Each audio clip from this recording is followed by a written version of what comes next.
My father called my wedding an embarrassment before he even bothered to skip it. My name is Courtney Blake, daughter of a U.S. senator who decided his image mattered more than watching his eldest child say her vows. On the day I got married, I already knew he and my mother would stay away.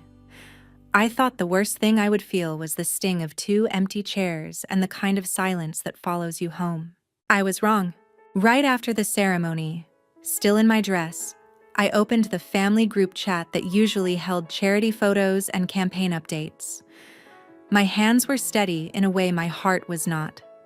I attached one single picture from my wedding and hit send without adding a word. Just an image. Proof of the life I had chosen without their permission. For 3 minutes, nothing happened. No congratulations, no questions, not even a fake heart emoji. Then my screen lit up like an alarm panel. First my mother, then my father, then my younger sister, then numbers I recognized from the campaign. Call after call, message after message, all hitting at once, as if that one photo had set off a fire in a house they thought was fireproof. They were not panicking because I had married a mechanic. They were panicking because of what else was in that frame, and what it could do to everything they had spent decades building. If you've ever been treated like a stain on your family's perfect picture, stay with me. And before we go on, tell me, what city are you watching from, and what time is it there right now? I thought their absence at my wedding was the end of our story. I didn't know it was the opening shot of something bigger. Years before anything exploded, the rules of my family had already been written in stone inside our house in Washington, D.C. My father, Senator Malcolm Blake, treated that house like an extension of his office. Every hallway felt like backstage, every meal like a rehearsal for the next camera. My mother, Margaret Blake, moved through it like a stage manager, smoothing napkins and expressions, making sure nothing ever looked out of place. I was their oldest, the one expected to understand that appearances came first and feelings were a distant second. By the time I reached high school, I knew exactly where I stood. I was the serious one who read too much and smiled too little, the one they trusted to sit through donor dinners without spilling anything on the white tablecloth. My younger sister, Alyssa Blake, was the one they held out in front of the world. She laughed easily, knew how to charm a room, and picked up cameras the way most people picked up water glasses. When campaign staff stopped by, they called her relatable in a way that was never said about me. There were no screaming fights in our house, almost never any raised voices. My father did not need to shout. He could cut me down with a look, with one measured comment about how I had disappointed him, how my choices reflected on his name. My mother did not argue either. She reminded me that his career paid for everything around us and that the least I could do was not make things harder. I learned to read every shift in his expression the way other kids learn to read road signs. A slight tightening around his eyes meant I had said too much. A pause before he answered meant I should change the subject. A long exhale at the dinner table meant I had somehow embarrassed him in front of guests. It was training in how not to be seen. One afternoon when I was about 15, I went looking for an old yearbook in the storage room off the upstairs hallway. The room smelled like dust and lemon cleaner, stacked with boxes from past campaigns and school projects my mother kept for show. In the back of a cabinet, I found a flat cardboard box filled with loose photographs. Most of the pictures were familiar. Handshakes on stages, posed smiles in front of flags, my parents at charity galas. Then I pulled out one I had never seen. 2 young men leaned against the hood of a beat-up truck, sun in their faces, arms slung around each other's shoulders. One of them was unmistakably my father, younger and looser in the shoulders, hair longer, grin wide. The other man looked so much like him that for half a second I thought the photo had been double exposed.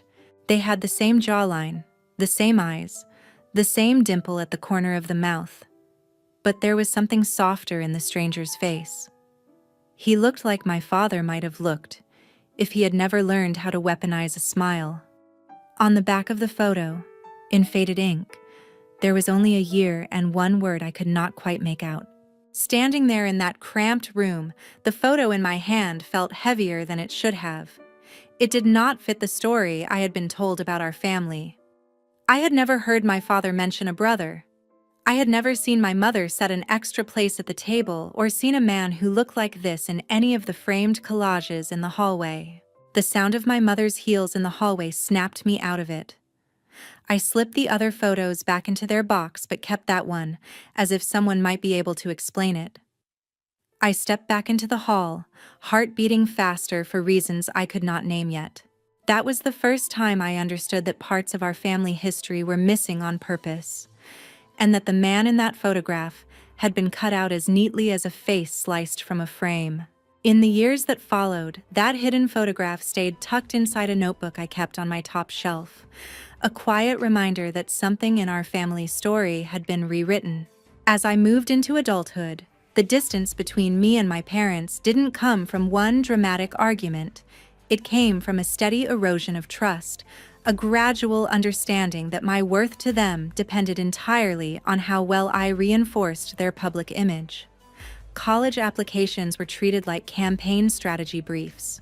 Career paths were evaluated according to how they might look in a headline. My father never asked what I wanted. He asked what would make sense for a Blake. During that time, I gravitated towards spaces that felt nothing like our polished house. Outdoor repair shops, community centers, noisy places where people shouted across rooms and no one cared about spotless carpet. That was where I met people who lived without rehearsing their words. Their lives were messy, honest, unedited in a way that rattled something awake inside me. I never mentioned this shift to my family. By then I understood that certain truths, especially the ones that made me feel alive, were best kept out of the Blake household. I learned to move through their world with practiced calm, while building a separate life out of view. It was during one of my visits home from college that a second clue appeared. My parents were getting ready to host a fundraiser, and I had been tasked with organizing boxes in the basement. While clearing a shelf, I found a thin envelope wedged between stacked storage bins.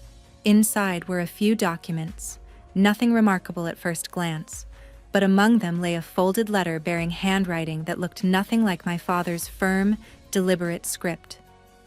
The strokes were looser, curved, almost familiar. The letter wasn't long. It referenced a disagreement, something about principles, something about refusing to go along with a plan. It didn't mention names, only initials, but the tone carried a weight of betrayal. Whoever wrote it had cared deeply, and whoever received it had chosen silence instead of reconciliation. I didn't take the letter, but its contents rode home with me like an unanswered question. The family narrative I had been raised with, that we were united, orderly, unbreakable, began to feel brittle. Around this time, my connection to Ezra Carter began to take shape. He worked in a local hangar where he spent long hours repairing small aircraft. I met him during an internship project, and what struck me first wasn't his skill, but the steadiness in the way he listened. Ezra existed in a world without polished performances. He valued precision, integrity, and quiet determination. Being around him felt like stepping off a stage I had never chosen to stand on. I found myself returning to the hangar under the pretense of work, though what I sought was the calm that settled around him. Our conversations were casual at first, then deeper as time passed. He spoke about engines and solutions and building something from scratch, not about optics or alliances. Without ever saying it aloud, he showed me a version of life where identity didn't need approval to matter. I realized slowly, almost reluctantly, that I trusted him in a way I had never trusted anyone in my family. And that trust made me protective of him, of the quiet world we were creating on the margins of my parents' expectations.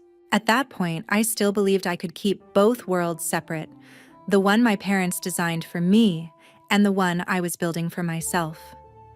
I didn't yet understand that they were already on a collision course, set in motion long before I was old enough to recognize the signs. By the time Ezra and I decided to get married, the distance between my life and the Blake household had widened into something permanent. The wedding took place in a small lakeside chapel near the outskirts of Denver, a quiet place with worn pews and sunlight that drifted through tall windows in soft, uneven stripes. I chose it because it felt real, unpolished, honest, untouched by the expectations that had shaped so much of my upbringing. I didn't send out formal invitations to my parents. I informed them the way one might notify an office of a scheduled absence. Straightforward, brief, and without the slightest hope of warmth in return. Their silence that followed was predictable, though the final confirmation arrived in the form of a message from my mother. The wording was polite, efficient, and entirely devoid of emotion. It referenced my father's obligations, hinted that my choices complicated things, and ended with a reminder that timing mattered in politics. It didn't acknowledge my engagement, my future, or the fact that her eldest daughter was getting married. When the ceremony began, I felt the absence of the 2 empty seats only as a faint ache, like a bruise I had learned to ignore. The people who filled the chapel were not tied to me by blood, but by something sturdier. People from the aviation hangar, a few close friends from school, Ezra's co-workers, individuals who showed up because they wanted to, not because it was expected. And among them sat a man I had met only months earlier, Thomas Hale. I recognized him not by introduction, but by resemblance. The same jaw, the same eyes as the man in the photograph I had found years ago, the one that had never belonged anywhere in my parents' curated narrative. When I first encountered Thomas at a small community event, I didn't know his name. I only sensed a familiarity that unsettled something inside me. Later, after a brief, quiet conversation where he revealed his connection to my father, the raw truth began to surface. Thomas carried himself with understated confidence, the kind that did not seek attention but made its presence felt all the same. He didn't act like someone who came to reclaim a place in my life. He acted like someone who had once been pushed out of a place in his own. I didn't ask for the full story that day. I wasn't ready to confront what I already suspected. At the reception, held under a canopy in Ezra's workplace courtyard, I drifted through clusters of guests, feeling lighter than I had in years. Laughter rose from tables scattered with food and mismatched decorations. Nothing about it resembled a Blake event. No polished speeches, no photographers, no filtered perfection. Just real joy, uncoordinated and imperfect. Ezra moved through the space with the ease of someone who knew exactly who he was. Seeing him like that, confident, grounded, made me understand why my parents could never accept him. He couldn't be shaped or leveraged, couldn't be folded into a political strategy. As the evening settled into a comfortable rhythm, Ezra wrapped an arm around me, and for a moment the noise faded. I felt the solidity of the life we were marking together, a life built far from the pressure of curated appearances. That was when I noticed Thomas sitting quietly near one of the tables, watching the celebration with a reflective expression. There was no resentment in his gaze, only a kind of calm acceptance that made something tighten in my chest. I understood then why his presence mattered in a way my parents' absence did not. Later, when someone asked for a group picture, Ezra and I stood together, and Thomas stepped in beside us. The moment was simple, natural, unforced. But as the camera shutter clicked, I felt an undeniable shift, like a door closing behind me and another opening ahead, both carrying the weight of a truth I could no longer ignore. As the week after the wedding unfolded, the consequences of that single photograph began to take shape in ways I had not fully anticipated.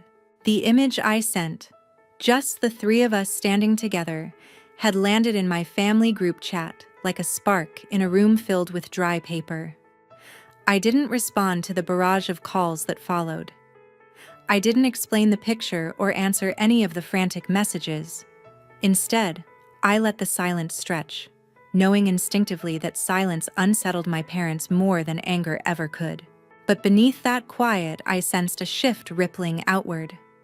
My parents had spent years constructing an image of a unified, dignified political family, and the sudden appearance of Thomas Hale, a man they had worked carefully to erase, threatened to fracture the facade they depended on. A few days later, a sleek sedan pulled into the gravel lot behind Ezra's hangar. I recognized the tinted windows before I recognized the woman stepping out. Alyssa Blake moved across the space in careful strides, as if the uneven ground posed a personal insult. She wore tailored denim and an immaculate blazer, her hair pulled back with the precision my mother prized. Her sudden presence didn't surprise me, but the strain around her eyes did. She wasn't here for reconciliation. I could feel it before she spoke. She was here because something in her world was slipping, something she didn't know how to manage alone. I led her to a quieter corner of the hangar where she could escape the noise of machinery. Her hands stayed clasped too tightly, and she kept glancing at the floor as if the right words might appear there. I could see the same sharp tension she used to carry during childhood rehearsals for public appearances, the tension of someone expected to smile through discomfort. She finally explained, piece by piece, what had been happening at home since the wedding. The calls I ignored weren't just emotional reactions, they were attempts at containment. My father had been in the middle of negotiations with a major industrial partner, and the resurfacing of Thomas had sent ripples through networks that relied heavily on curated narratives. According to Alyssa, questions had already begun circulating among political allies who remembered fragments of old rumors, stories of a family dispute, a partnership that had dissolved without explanation, a relative who had vanished from public view. The photograph didn't confirm anything directly, but it raised enough doubt that others started pulling at threads my parents had worked hard to knot together. As she spoke, I watched the careful composure she tried to maintain. Despite her practiced calm, her disappointment was palpable. She wasn't angry on my parents' behalf. She was angry because her own plans were beginning to unravel. Her social circles depended on stability, and now the ground beneath her was shifting. What struck me most was the realization that she wasn't asking for clarity about Thomas, or even about my marriage. She wanted control restored, equilibrium regained. She wanted me to fall back into line long enough to quiet the whispers. I didn't offer what she wanted. I didn't soften what needed to remain firm. Standing beside the aircraft frame behind me, I felt the difference between the world that had shaped me and the world I was choosing. The former demanded silence, the latter depended on truth. By the time Alyssa left, the tension in her shoulders had sharpened, and she walked toward her car with the posture of someone stepping back into a life she no longer recognized. I watched the sedan disappear beyond the chain-link fence, aware that her visit marked only the beginning of a much larger unraveling. Whatever had been set in motion could no longer be controlled, not by my parents, and no longer by me. In the days that followed Alyssa's visit, the tension around my family tightened like a wire pulled too far. News began to circulate quietly through political circles, small murmurs at first, then sharper questions directed toward my father's office. I didn't need direct confirmation to understand what was happening. Years of living in that household had taught me how quickly unease spreads when a narrative is threatened. The resurfacing of Thomas was more than a personal reminder of old wounds. It was evidence of a story my parents had kept buried, and now the soil around it was loosening. I tried to keep my regular routine at the hangar, but even there, echoes of the outside world reached me. Ezra, sensing the shift, watched carefully without pressing. The stability of his presence grounded me, yet I still felt the weight of what was unfolding. My parents had built their careers on control of perception, control of messaging, control of every detail that touched the Blake name. Losing control wasn't something they knew how to withstand. It didn't take long for the fallout to grow more public. One morning, while I was sorting maintenance logs in Ezra's office, my phone buzzed with an alert from a political news site. The headline mentioned an internal audit tied to one of the industrial negotiations my father had been pursuing. There was nothing explosive in the article, no accusations, no confirmed wrongdoing, just a series of pointed questions about transparency, influence, and the possibility of long-standing internal conflicts resurfacing. But in politics, questions alone are enough to set fires. I read the piece twice, understanding immediately what the audit represented. It wasn't about policy disputes or budget concerns. It was about cracks in a carefully maintained image, and my father's rivals were seizing the opportunity to widen those cracks. The article mentioned no names beyond official titles, yet the timing was unmistakable. The moment Thomas appeared again, in my life and in the photograph, old uncertainties revived. People who had once accepted my father's polished reputation without hesitation were now revisiting memories they had filed away years ago. The realization came slowly, then all at once. My photograph hadn't caused the unraveling. It had merely removed the last layer of varnish hiding a fracture that had existed long before I was old enough to understand it. As the day continued, I found myself returning to the photo I had taken at the wedding. The ease in Thomas's posture contrasted sharply with the tension etched into every public picture of my father. That contrast alone spoke volumes about their history, even without knowing the full truth. Later that afternoon, I stepped outside the hangar to clear my thoughts. The sharp scent of engine fuel mingled with the crisp Colorado air. For the first time since sending the photo, I allowed myself to consider the possibility that my parents' unraveling had nothing to do with me choosing Ezra. It had everything to do with the truth they once buried suddenly having a face again, one they couldn't control or contextualize. I didn't feel guilt. What I felt was clarity, the kind that reveals how much of your life was shaped by someone else's fear. My parents had raised me to believe that protecting the family meant protecting their image, but standing outside the hangar, I finally understood that an image built on a mission can't survive reality. I didn't know how far the consequences would spread, nor how my parents would attempt to regain their ground. But I knew one thing with absolute certainty. Whatever happened next wouldn't be determined by the expectations that once defined me. The truth had already taken its first steps into the open, and I had stopped stepping aside for it. By the time the questions around my father intensified, I sensed that the distance between us had reached a point where nothing could be repaired. One evening, after a long shift at the hangar, I returned home to find an envelope slipped under my door. My name appeared on the front in my mother's careful handwriting. Inside was a short message asking me to come to the Blake residence for a necessary conversation. There was no apology, no acknowledgement of the upheaval surrounding them, just an expectation that I would show up because I always had. I went, not out of obligation, but because I needed to close the last door still standing open. When I stepped into the house, the silence felt sharper than I remembered. My father stood near the dining room, rigid posture, restrained expression, signs I recognized as attempts to regain control. My mother lingered behind him, watching me with a mixture of worry and calculation. They did not ask how I was or how my life had changed since the wedding. They focused instead on the fallout they were experiencing: scrutiny from colleagues, strained alliances, unexpected inquiries into their past decisions. As they spoke, I listened without responding. Every word confirmed what I had already learned over years of careful observation. Their concern was not about family, but about containment. They viewed the rising questions as an inconvenience, a disruption to a narrative they believed they deserved to protect. My father eventually shifted the conversation toward me. He implied that my choices had accelerated the sudden attention on his office, that I had disregarded what the Blake name represented. He spoke as if my life outside this house was a deviation, rather than a reality I had built with intention.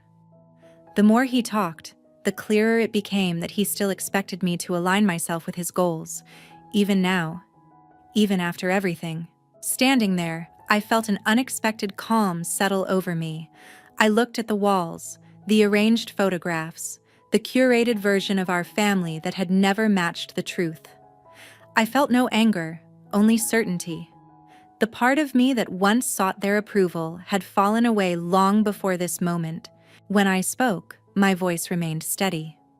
I told them that my life was no longer tied to theirs, that the choices I made were not subject to political strategy or reputation management. I told them I would not be returning to this house again. I didn't raise my voice or offer accusations. I simply stated the boundary that had been forming in me for years. My father's expression tightened, a barely visible shift, but enough to show that he understood what I meant. My mother's breath caught slightly, though she said nothing to stop me. Their silence felt like confirmation that the bond between us had always been conditional, held together by expectations I no longer carried. I turned and walked out of the Blake residence without hesitation. The night air felt sharp and clean against my skin. For the first time, I felt the full weight of what it meant to choose my own life, one not shaped by silence, not moderated by appearances, not dependent on approval that would never come freely. There was no triumph in that moment, only release. Leaving was not a victory over them. It was a return to myself. Her story stands as a reminder that some families fracture not through explosive conflict, but through years of quiet expectations that leave no space for authenticity. Courtney Blake learned that choosing peace often requires walking away from people who refuse to see you beyond their own needs. Her resolve shows that boundaries are not acts of rebellion, they are acts of preservation. For anyone who has ever felt defined by someone else's image, her journey offers a simple truth. You are allowed to step out of the frame. Thank you for listening to this story. If it resonated with you, consider supporting the channel so more stories like this can reach those who need them.